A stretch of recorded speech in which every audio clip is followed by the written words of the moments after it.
So we're leaving. I haven't had the baby yet. We think that it's gonna be another week or two. That's what we're thinking. Welcome to Life with Yah, the Kayla Lawerence story.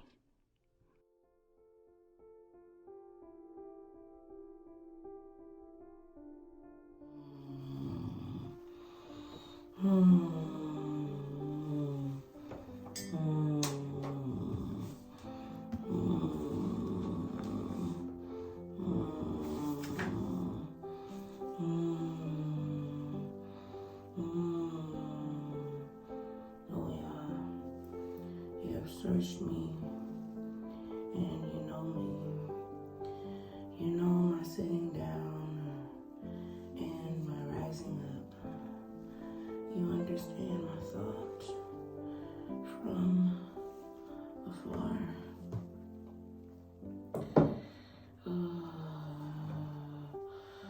You spread my path and my lying down and know well all my ways.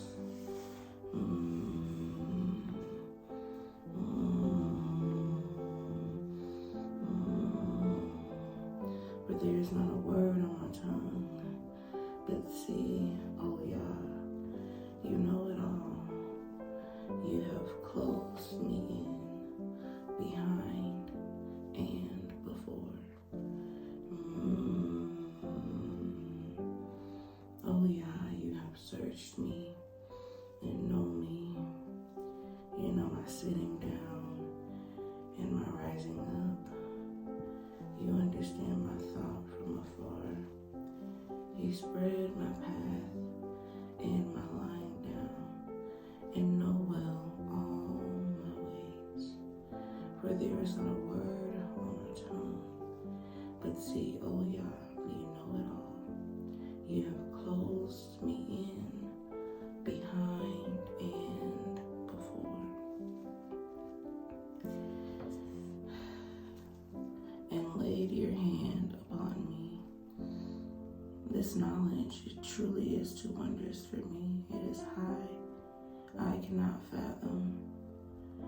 Where would I go from your ruah? Or where would I flee from your face? If I go up into the Shamayim, you are there. If I make my bed in the grave, see, you are there. I take the wings of the morning. I dwell in the othermost parts of the sea. There too, your hand will lead me, and your right hand hold me. If I say, darkness shall cover me, then night will be light to me. Even darkness is not dark for you, but night shines as the day. As is darkness, so is light. For you possessed my kidneys. You possessed baby girl's kidneys. You have covered us in our mother's womb. You covered me in my mother's womb. And you're covering baby right now in my womb. And for that I give thanks to you, LifeWithYah, because we are awesomely and wondrously made. Wondrous are your works, and my being knows it well. Our bones have never been concealed from you. When we were shaped in a hidden place, knit together in the depths of the earth, your eyes saw our unformed bodies, and in your book all of them were written. The days they were formed, while none was among them. And how precious are your thoughts to me, O El. How great has been the sum of them. They would be more than the sand.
p.m. So there's this entire gap of what actually happened during that time, our birth story.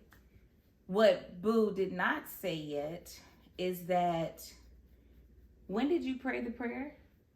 When did I pray a prayer? I think it was the night before. Oh, the prayer was whoever was supposed to be at the birth will be there. Mm-hmm. I didn't know. I had an idea of what that meant, but yeah, we didn't know that meant me and Ron, and that's it. So our unplanned, unassisted home birth happened like this.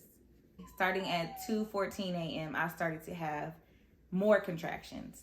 But this entire time that I'm telling this story, I want y'all to understand that because I was a first-time mama, I did not understand what was actually happening.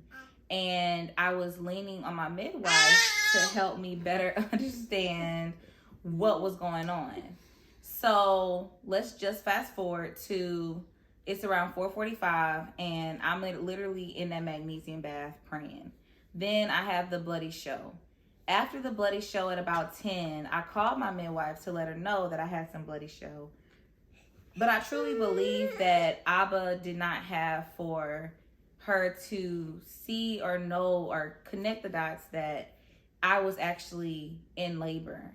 And that kind of went on throughout the day. My contractions were pretty sporadic.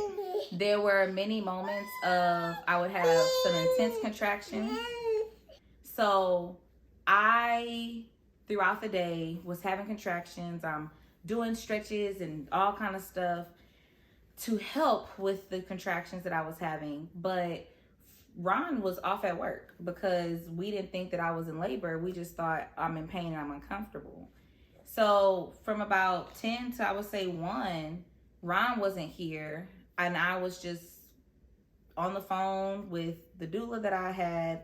I was on the phone with the midwife, just kind of back and forth, letting them know this is what I'm feeling and this is what I'm going through. But I'm just gonna keep calling it connecting the dots. There was no connecting the dots on, oh snap, she could be in labor. So right now it is about 1 p.m. And I called Ron and I was just like, boo, you gotta come home. Like, I don't know what this is, but it ain't it. And I also told him that I was hungry. So he went to Salsaritas, got me a bowl, and I didn't eat it. He got himself something to eat too. And he started working from home when he got home. So that just lets y'all know we really didn't believe that we were in labor. Neither did we know or understand that we were in labor. Let's take it to you, boo. So after you got home and you kind of saw me in the state that I was in, this is just a pregnant woman in labor. What was your perspective for the next few hours, probably up until my mucus plug fell out at 5:45? my perspective was, I think everything you've been hearing from the midwife was that it's probably prodromal labor. Yes, that prodromal labor is false labor because they were so sporadic and it wasn't consistent. So that's pretty much what I thought. It's like, okay, this will pass, and the baby's still coming in another 2 weeks. Even I said that I don't think we're gonna have another prenatal midwife. So up until you just plug it didn't hit me. I went to Post to get you Benadryl, and that's when it really hit me. I was like, oh wait, we about to have a child. So at this point, I have Ron doing counter pressure. I have him basically doing all the things that he would have been doing if I was in labor, which I was. I know, he's sleepy. He's sleepy. Well, you can go put her down. She's sleeping. She's over us right now. Avia's over us. Say bye to the camera. Say bye-bye. Say bye-bye. All right, now let's jump. It's 5:45 p.m. and my mucus plug just fell out. I called the midwife to let her know.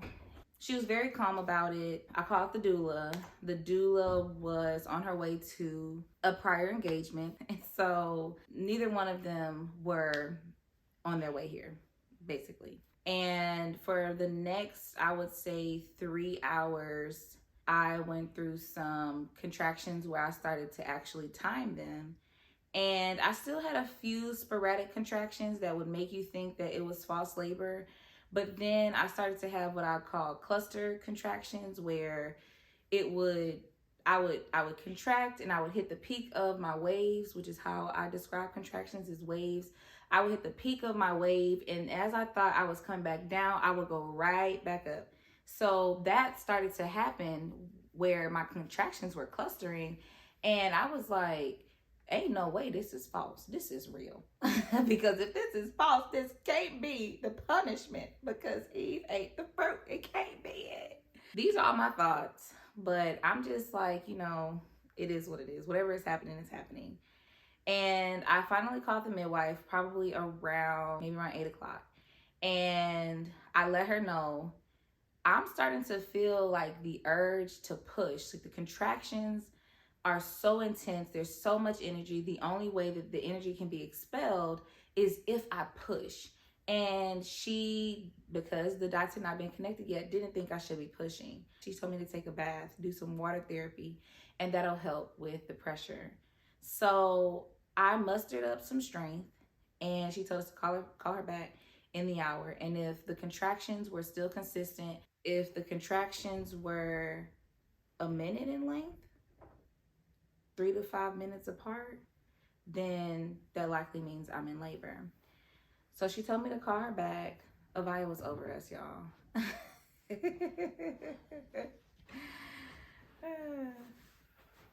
She told us to call her back after I took the bath, and we still timed contractions. We were in the bath, and when I tell you it was the worst experience of my life, having contractions, being in a bathtub, it's not my ministry, and I will never do it again. I need to be on ground to bear them joints. We had water splashing everywhere. Ron was trying to do some counter pressure. I was starting to freak out because I had nothing to ground me, and I just felt so out of control. It was the first time throughout the entire birthing experience that I started to cry. And like I told y'all, when you go into birth, fear not. You can't fear nothing, especially if your plan is to have a natural, vaginal, medication-free, Yah-led birth. No fear. You just got to take it and roll with the waves as they come. And so this was me rolling. So, Boo, tell us how you were feeling at that point when we were in the bathtub trying to time contractions, trying to do counter pressure, and literally being 30 minutes out from delivering the baby. This whole process, to prepare for the birth, I guess I'll watch videos of other people's experience, and one of the most common things you hear is sometimes you don't know what to do, but whatever it is, do it. So it's kind of like, and that sounds confusing, but that's kind of like how I felt. It's a feeling that you want to help, but you don't know how to help, so you try to do everything you can. Mm-hmm. As that's happening, my mind just flipped from freaking out to calm. And I think it kind of staggered between us. Like, if you were freaking out, I was calm, and if I was freaking out, you were calm. It was between calling the midwife and going through those emotions. There was a point where I remember you saying, "Oh, I feel something down there. I'm not sure if I'm supposed to be feeling that." Mm-hmm. So I was like, in my head, I was like, "There's nothing else that could be," but I'm trying to justify maybe it's something else. And at that moment that's the moment when we left the bathroom. Yeah. And wife said, "We about to lose this baby." Yeah. After we spent 20 minutes in the tub, and I was like, I can't do this no more. So we got out the tub. I was like, "Boo, another contraction is coming." As the contraction was coming, I felt the need to push. So I pushed. And that is when I felt what is called the ring of fire. That means that the baby's head is crowning. And when I felt that, I was like, I don't think I'm supposed to be feeling this right now. So then he called the midwife. He told her what was going on. And she was like, "Run, try to see. Actually, you know what? I'm on my way.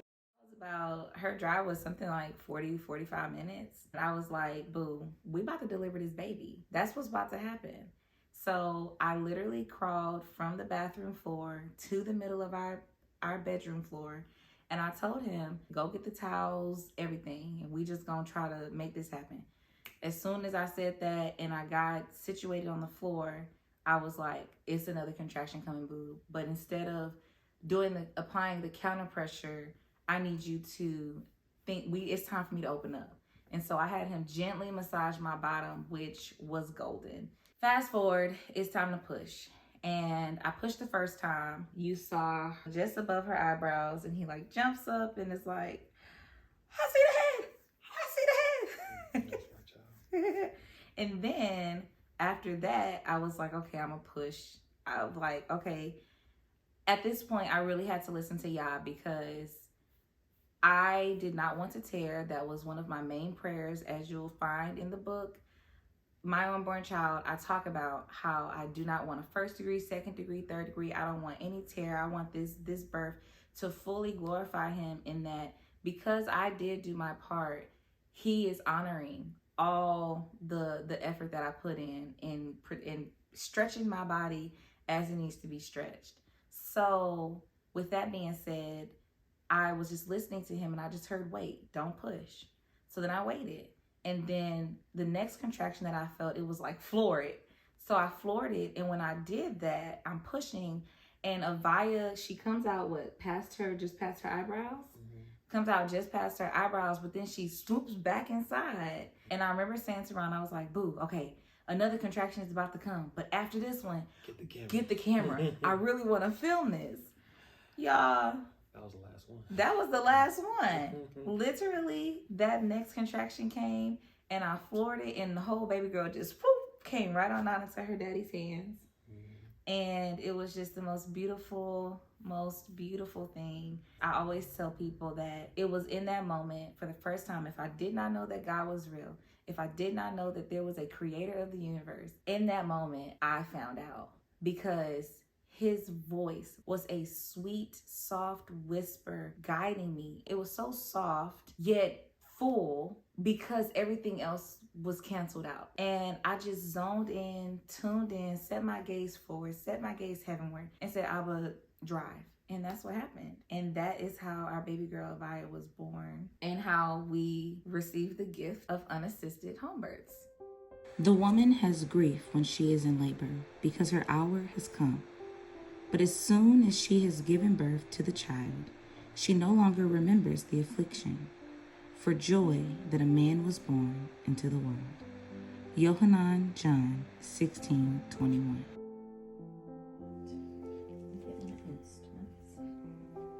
Hey, baby. All right. That placenta's right here, I'm sure. Is that a good thing? Mm-hmm. Oh, Yeah, perfect. Okay. Do I gotta get up to get it out, or? I can probably get it out. Okay. The cord's not pulsing. Is it gonna take some time to get it out? No, it just you might have to push. She may have pulled it loose when she came out. 'Cause you see these membranes right here, Ron. Mm-hmm. That means that it's down there. Because those membranes wouldn't be hanging out if it was still way up in there. Oh, I got stuff hanging out. Is that good or bad? It's perfectly fine. It's indifferent. Well, I mean, I can push with her right here. She fine. Okay. We'll get her on the boob. I just wanna get. Where is the placenta bowl? Okay, Daddy. You're gonna cut below that little instrument I just put on there. Okay. Anywhere below? Yeah, just anywhere below is fine. Let's just do. Okay, little lady. You're attached and you're fixing not to be.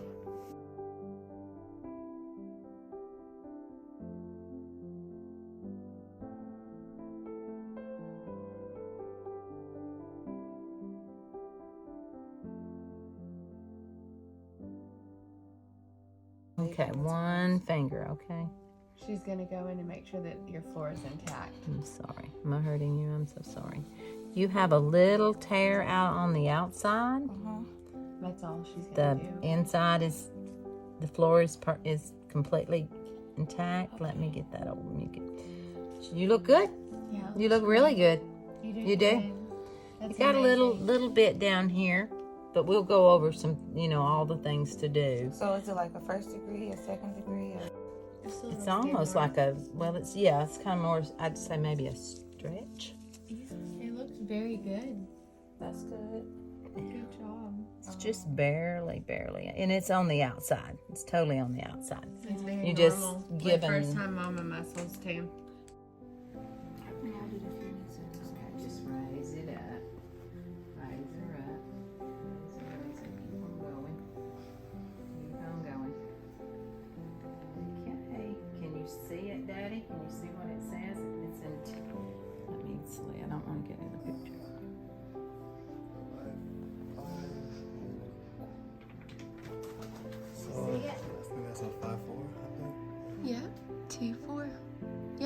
5'4"? Look at these little Yep, toes. around 5'4". Let's see. I said 5'4". No, I said Yep, 5'2". 5'4". That's right, me too. All right. Okay.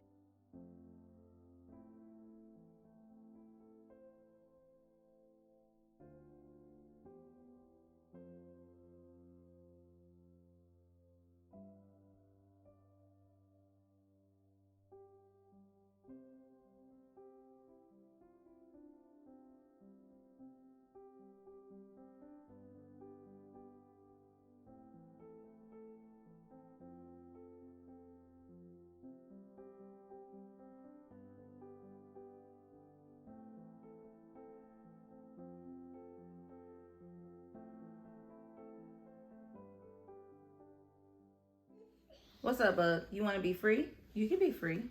She was free. She probably ready to go to sleep. I'll be done real soon. You'll be fine. Production, Avaya, production.